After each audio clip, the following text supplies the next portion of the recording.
Ba, konta iguzu pixkat nola doazen ez San Ferminak hemen Karrikirin. Ba oso lasai, egia esan, zeian baina berituzten agian mugimendu pixka bat gehiago, jendea gora eta bera, hemen gainera, kaldereria beteta egon zen, ez uneren batean, istiluren bat ere egon zen, poliziarekin, baina, hemen gure kaletxo honetan nahiko lasai, eta egia esan, gaurtik aurrera, oso giro lasaia, oso lasai, familiak, eta, lasai. Baina, nolabait somatzen duzu San Ferminak direla, ala agian aurreko asteetan bezala? Ba, egia esan behar baizut, ez dugu nabaritzen San Ferminak direla, zeren gainera pareko tabernariak itxi egin du, ze beti ixten du uztaian, eta, tabernaren arira agian bai jende gehiago hurbiltzen zen, baina orain Mariak itxi duenez, ez dugu nabaritzen girorik, ez egia esan, oso lasai gaude. Eta ekarri duzu ez dakitagian produktu bereziren bat San Ferminekin nolabait harremanduta, zapiak, arropa txuria, ez dakit aurrentzako ez, erraldoien panpinak eta alakoak.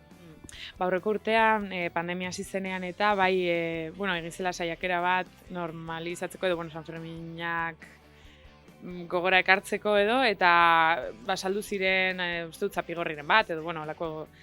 Eta ez zuen horrelako arrakasterik izan. Ordan pentsatu dute, urten, eske ez duela merezi, ze aurten ere, San Ferminak ez ospatzera gonbidatu gaituztenez, ez dugu aldaketa berezirik egin aurten. Eta jendea ez dator agian gauza hauei buruz galdezka pixkat nostalgiko?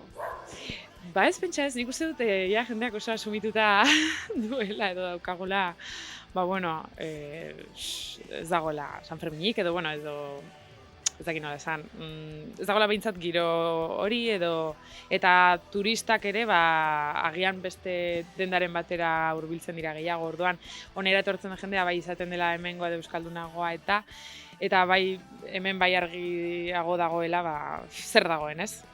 Zer ez dagoen agian, Eta, ez dakit, beste ekitaldiren bat edo zerbait antolatu duzuen normalean ez, Karrikirik bere programa ere izaten du, aurten zerbait dago?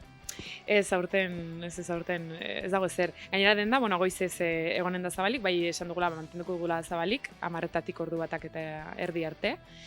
Mugimendu pixka bat gehiago dagolako agian goizetan, eta badago mugimendua, baina ez San Fermin giro hori ez dago. Eta hau zuentzat pena izango da, ez? Baduzue nolabaiteko galerak ere suposatzen dizkizue, ala gero urtean zehar, nahiko konpentsatzen da agian, Karrikiri ez da bereziki ez, San Ferminei esker bizi den denda bat, baina, imaginatzen dut ondorioak izango dituela.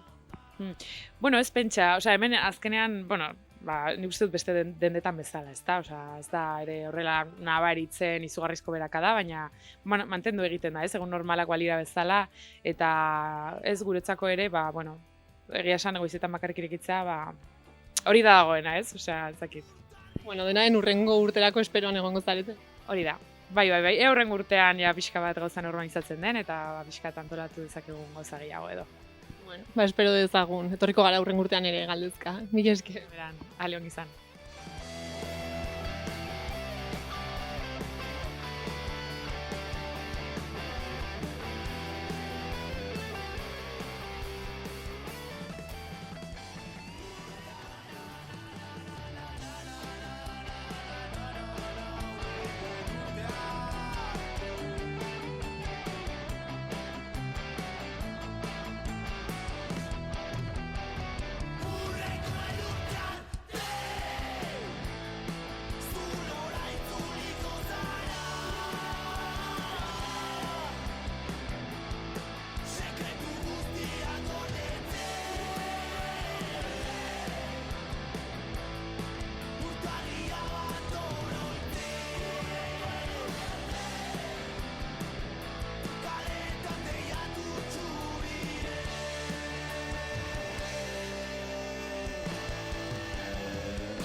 Bueno, hemen gaude, Ziudadelan, ez? Aurten lehenengo aldiz egin duzuelako Buruhaundi eta Kilikien eta erraldoien erakusketa bat, eta zer moduz da erakusketaren kontu hau? Jende asko ari da hurbiltzen?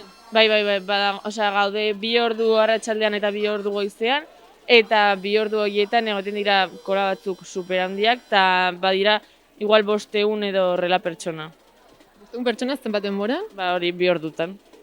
Eta neurriak mantentzerako orduan nola egiten duzue? Mantentzerako orduan, imaginatu egon bar dira, bakarrik hemen 30 pertsona gutxi gora bera, eta orduan egiten dira, kolak dira 55 minutu edo horrelakoak. Eta etortzen diren aurrak ezakitzea adintartekoak dira, edo familiak etortzen dira, ze jende ari da etortzen, turistak agian? Turistak gutxi, baina egoten dira, eta familia asko. Aurrak eta familia asko. Eta zerek eramaten ditu argazki gehiago? Igual, karabinagre eta hori, eta baita ere Jose Miguel Eriko eta horrelakoak. Argi dago ez, denaden Iruñeko aurrek asko maite dituztela. Bai. Ez nuen uste, baina bai. Eta zaila da agian aurrak kontrolatzea, ez? Agian izango dute tentazioa. Asko, eta baita ere, joaten direla korrika eta sartzen dira eta nahi dute ukitu eta horrelakoak. Baita ere, normalean hori usten dituzte txupeteak, eta klaro, urte honetan ezin da. Eta batzuetan egiten dugu gurasoekin ematea guri, eta gero joaten gara gurasoen gana, ematen diogu aurrak eso. Orduan, aurten guztia desberdin, eta noiz arte egonen da erakusketa hau? Hori, San Fermin guztiak. 14an ja azken eguna. Eta ez da gelituko ez, inor etortzeko aukerarik gabe? Ez dut uste, a ber. Eta nola, ez dakit, nori gomendatuko zenioke agian etortzea ona edo zergatik? Ez dakit. Familiei eta horrelakoei, baina ez dakit. Hori, txupetea utzi behar duten aurrei edo horrelakoei, baina ez dakit. Jake kalean ezin diren ikusi behintzat zerbait nolabaiteko seinalea edo? Egon ziren erakustaldi batzuk, eta egon ziren dantzatzen eta hori, baina esan zuten ordu erdi batean ja sarrera guztiak zeudela, amaitu zirela. Eta hori, askok etorri dira, ezin izan zutelako ikusi dantzatzen. Orduan behintzat, urrengo urtera arte ez, esateko nolabait. Hori, bai. Eta aurra asko hori, etortzen dira eta esaten dute, eta zergatik ez dute dantzatzen edo gauzaiak. Pixkatzaia azaltzeko. Bai, eta asko. Eta pena handia ematen du. Baina azkenean ulertu beharko dute, ez? Bai, horrela izango da, bai. Mila esker gurekin hitz egiteagatik eta primeran joan dadila, aurrengo urtean ez, dantzatzen ikusten ditugu. Ikusten ditugu kalean, bai.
Bueno, konta iguzu pixkat, ez du txarangako kidea izan da, ez? Aurten Sanferminik gabe egotearen guzti honek nola egiten dizue? Bueno, azkenin gustatzen zaiguna hau da, eta gure lana da, eta pues, bueno, nahiko genuke normaltasun gehiokin joal izan, eta bueno, horrelako aukerak aprobetxitea, pues, bueno, guretzat placer bada, azkenin gustatzen zaiguna da, eta azkenin hobekina pasatzen duguna gu gara, orduan bai, dudik gabe, bai. Eta noizbait egina zenuten alako zerbait, areto batean jotzearena eta jendea eserita lehenengo aldia da. Bueno, ez gaude dituk egiarren txarangak azkenin daude kaletan jotzeko pentsatu, orduan, bueno, nik pertsonalki ez egiarren, hau da lehenbizko alditako hain dutena, eta egiarren kuriosua, baina bueno, ongi, egiarren ederkia gara pasatzen. Baina pena bat izango da ez, jendeak ez dantzatzea edo mugitu ezin ez izatea. Bai, klaro, hori dudik gabe, hori azkenin jendia dago egon barra da ez, maietan jarrila eta hola, eta azkenin, pues bueno, ez da gauza bera, baina bueno, azkenin bertzen foke bat da, eta nire egiarren aritzi gustatzen egun ditz, orduan, bueno. A ber. Somatzen duzue jendeak eskertzen duela, agian maskarillekin eta horrela ez pixkatzaia da somatzea. Bai, hori somatzen da segit, hori jotzen zuen bitartin ere akusten zuen jendea animatu eta hori guretza da gozada bat, joder, hori azkenin, animatzen dizu zurire bai, jotzeko da. Naiz eta Sanferminik ez egon txaranga egoteak postasuna ematen du. Bai, hombre, dudik gabe. Bueno, nik azkenin, ni hori jaten manez, non bat ere gusten badut musika badela eta hola azkenin horrek posten du, bai, joder, azkenin berez ez da bestarik eta posolko zerbait ikuste beti eskertzen da, nik uste. Eta ez dakit, honetarako esperoan zineten nolabait data hau iristeko, ala agian ez beste urtetan bezala. Bueno, azkenin guain ere desgraziz, ez daude kontzertu eta emanalde honitzik, orduan, pues bueno, azkenin gaude denok esperun aukera gutxikin hartzeko, eta bai, hori dudik gabe, hori esperun, bai, dudik gabe, edozin lekura ere, bai. Eta txaranga itzuliko da normalizatera, ala agian halako saioak ere mantenduko dira denborantzea. Nik uste hau poliki daiela, orduan, espero ezagun ja orduan urtekoia dena normaltasun gehiagoz, pensatzen hau progresibo izanen dela, da, bueno, nik uste normaltasunera poliki banen garela, bai, nik uste. Eta udarako zehar, badituzuen aktuazioak edo zerbait antolatuta, ala momentuz ez zer? Momentuz lasai, azkenin ere, guainik normala dare bai, udale txiktaztire hausartzen ere kontratazioak egitera nik uste, orduan, bueno, normala demezala ere bai, azkenin hau dena antolatzea izaila da, eta bueno, hori ulergarria da, baina bueno, espero ezagun, hemendik etzinera hau aurrera pauso bat izatea, ez? Gero dena ja normaltasunera ibateko, jarren. Bueno, honek erakusten du ez, posiblea dela txaranga jotzen egotea eta neurriak mantentzea. Bai, dudik gabe, nik azkenin holko lekuk ustez dire segurunak, azkenin aforo dago kontrolatu eta azkenin gurez gaude jendiken nasik, orduan nik uste ez dela inongo problemik egiteko hau, eta gehiago imarko litzateka honen ustez. Ordunea udaletxeak animatzen diren. A ber, egia den, ojalá. Bueno, utziko zaitugu jotzen jarraitzen, eta mil esker. Zuri, eskerrik asko.